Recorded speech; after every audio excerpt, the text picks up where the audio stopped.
हम इंसान हैं तो इंसान की तरह समझना होगा, जानना होगा और समाज की जाजम पर बैठना होगा। जिन साथियों को एक बार पुनः कहना चाहता हूं, जाजम पर नहीं बैठना है, आप जा सकते हो, ताकि जो लोग समझना चाहते हैं उनको मैं अपनी बात कह सकूं। भाई लोगों, बार बार जो गेट पे चर्चा कर रहे हैं, आप लोग बैठने का कष्ट करें। ये सामने जो साथी खड़े हैं, मेरी आवाज जा रही है? या तो चले जाओ या फिर बैठिए।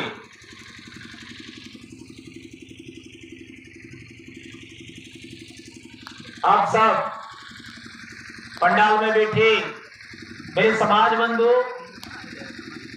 अधिकारी कर्मचारी भाई, महिलाएं बहनें, बेटियां, छोटे भाई बहन, आप सबका अभिनंदन। आप सबने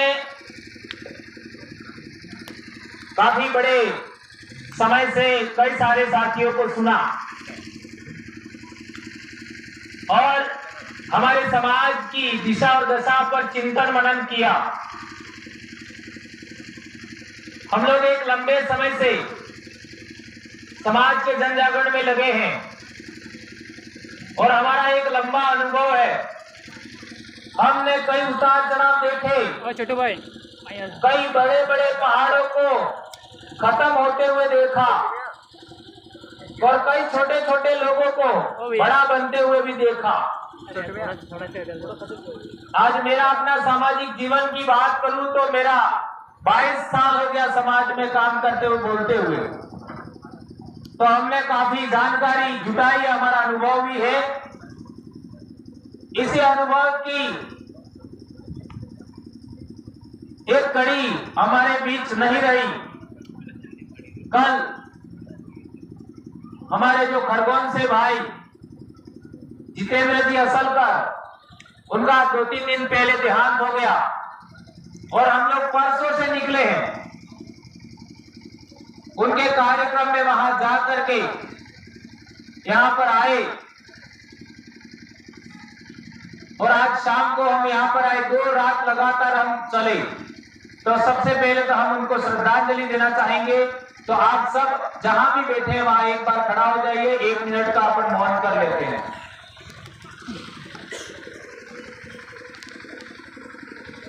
एक मिनट अपनी आंख बंद करके हम सब साथी जितेंद्र भाई असलकर, जिन्होंने हमारे पूरे इलाके के लिए बड़ा काम किया, मध्य प्रदेश के लिए बड़ा काम किया, उनके सम्मान में हम 1 मिनट श्रद्धांजलि देवें और हमारे पूर्वज, हमारे प्रकृति मां से मन में निवेदन करें कि उनको सदगति मिले, उनको सम्मान मिले और उनके अधूरे कर्म हैं वो वहां के लोग कर सके, ऐसी हम कामना करें।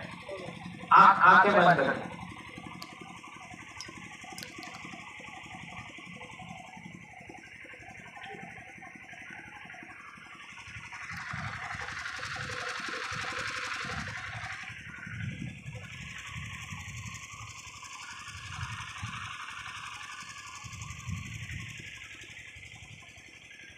जय जवान दोस्तों, बैठ जाइए।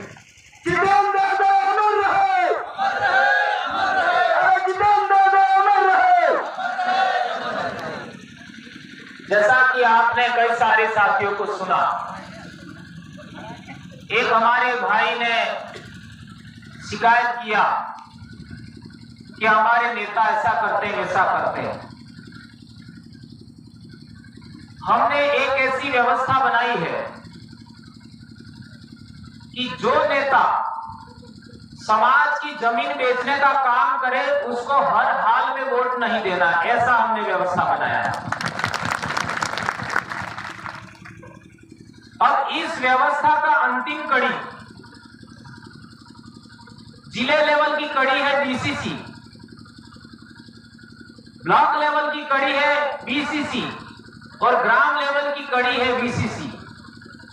यह जब तक नहीं बनता है तब तक इस बात को हम अमल नहीं कर पाएंगे।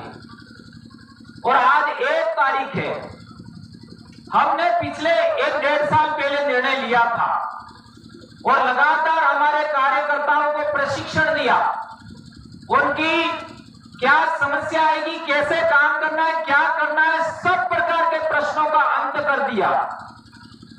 और पिछले ही दिनों हम लोगों ने 4 जिलों का कार्यक्रम रखा, उसमें पूरा ये संख्या उससे ज्यादा थे हमारे लोग, और उसमें सबका प्रशिक्षण करके भेजा।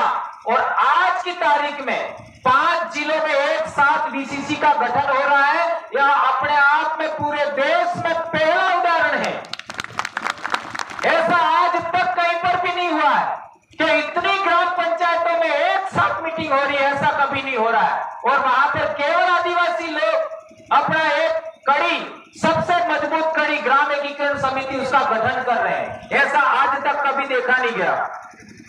उसके अंदर क्या क्या काम किए जाएंगे, तो आपके जमीन से संबंधित जितनी भी सुरक्षा है, कानूनी प्रक्रियाएं हैं, जो भी बातें हैं, उनके निराकरण के लिए ग्राम सभा गठन करने का प्रक्रिया आज के बाद लगातार बीसीसी की 3 मीटिंग होने के बाद हर एक गांव के अंदर 25 अंतिम लोगों का सिलेक्शन किया जाएगा।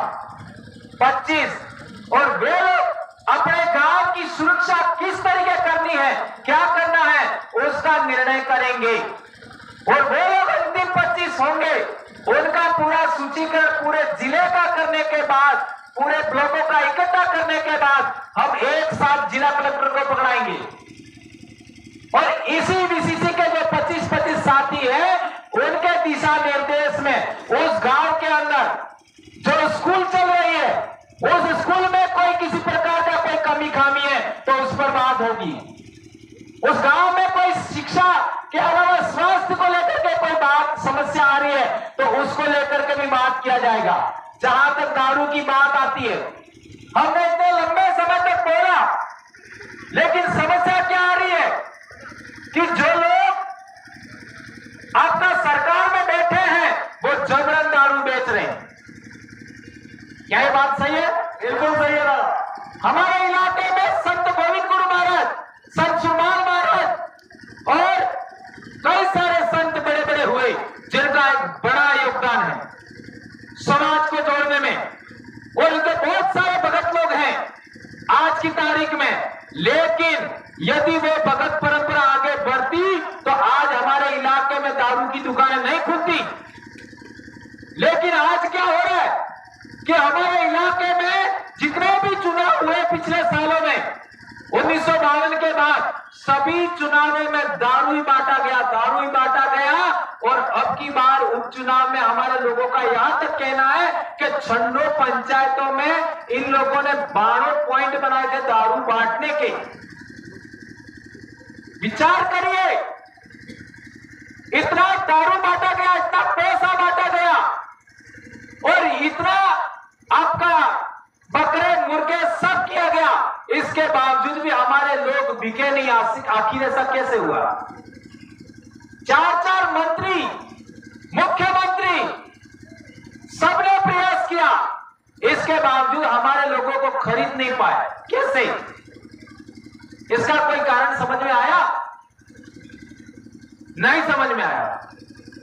आपके यहां तो अनुशासनहीनता का इतना बड़ा बोलबाला है जिसकी कल्पना नहीं कर सकते। कोई भी व्यक्ति कितना भी अच्छी बात कहे, उसके विरोधी लोग हमेशा यहां खड़े मिलेंगे। कौन काम करेगा? अरे सुनिए, समझिए, और दूसरे को भी सुनिए, दूसरे को भी समझिए, जो राय बनेगी वो करना है।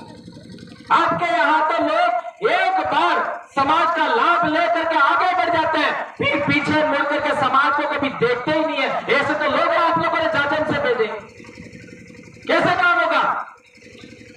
ये बात समझने की जरूरत है। हमारे वहां पर एक लीडर, चाहे वो पंचायत समिति सदस्य हो यानी तालुका पंचायत, जिला परिषद सदस्य यानी जिला पंचायत वाला, या प्रधान या एमएलए या एमपी, जो हमारे संगठन के द्वारा उसको चयन करके आगे भेजा है, एक गलत काम करके दिखा दे, सिंगल एक गलत काम करके दिखाए और फिर इसका क्या इलाज होता है वो हम दिखाएंगे। राजस्थान की बात कर रहा हूं मैं, आपके मध्य प्रदेश की बात नहीं करता। आपके यहां पर तो क्या चल रहा है आज तक किसी को समझ में नहीं आया। इतना मेहनत हम लोगों ने झाबुआ और रतलाम में किया, उतना तो खरगोन साइड किया होता, गोंडवाना ने किया होता तो परिवर्तन आ गया होता। कितने प्रशिक्षण लिए, कितने कार्यक्रम, चिंतन शिविर आयोजित किए। 2016 से हम यहां पर काम कर रहे हैं। रिजल्ट क्या है? आप लोग अभी तक एक संगठन, एक ढांचे में बंधे नहीं। गलती किसकी है? और आदिवासी होकर आदिवासी को कोसना। कौन दुश्मन है हमारे समाज का, उसकी बात नहीं करना। हवाई बात कर देते हो, इससे कोई लाभ नहीं होना। हजारों अनपढ़ लोग, अशिक्षित लोग कानून की समझ नहीं रखते हैं, वे लोग जेल में चले जाएंगे, कोई लाभ नहीं होने वाला। इसलिए मेरा कहना है, आपको लोकतंत्र संविधान के दायरे में रहते हुए समाज की एकता कायम करो, कोई जमीन नहीं जाएगी आपकी। लेकिन आप कहोगे कि आपने लोन ले लिया, लोन भरने की जरूरत नहीं है, इससे अव्यवस्था ही फैलेगी। इस बात को अच्छे तरीके से समझना होगा। पहली बात तो लोन लेते क्यों, क्या जरूरत है? हम समस्या पैदा होने से रोकना चाहते हैं, यह हमारा काम है। समस्या पैदा ही ना हो, इसका काम हमें करना है। क्या जरूरत है लोन लेने की, बताओ मेरे को। शादी के खर्चे कम करिए, शादी के खर्चे कम करोगे, आपका लोन लेने की आवश्यकता नहीं पड़ेगी। हमारे पूर्वजों को देख लीजिए, हमारे पूर्वजों ने किसी के घर खाना खाने के लिए नहीं